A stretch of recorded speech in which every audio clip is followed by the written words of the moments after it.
Introduction to NaxToPy and loading a model. Introduction to NaxToPy. Welcome to NaxToPy.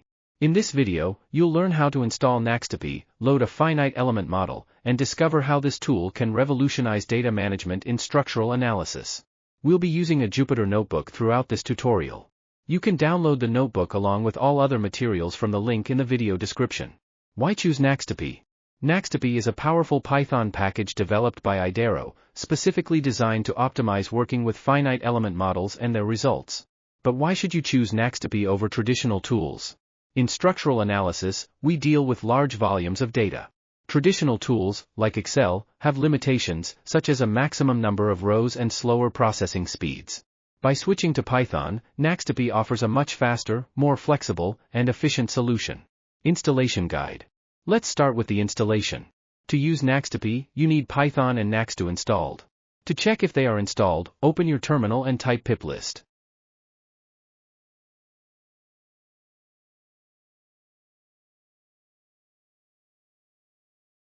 If NaxToPy isn't listed, you can easily install it using the following command.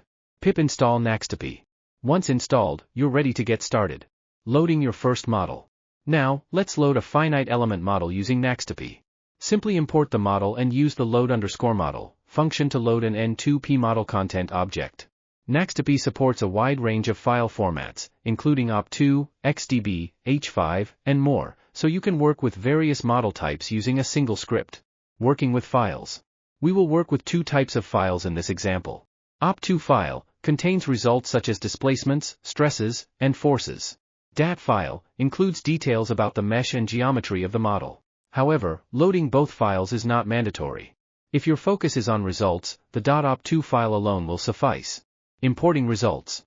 Once the model is loaded into the variables model and model1, the results can be imported using the import_results_from_files function. Simply provide the file path to the model as an argument. Import_results_from_files, path_to_model.op2. Conclusion. With this setup, you'll be ready to harness the full potential of NaxToPy and streamline your finite element analysis. We hope this video has been helpful. See you in the next tutorial.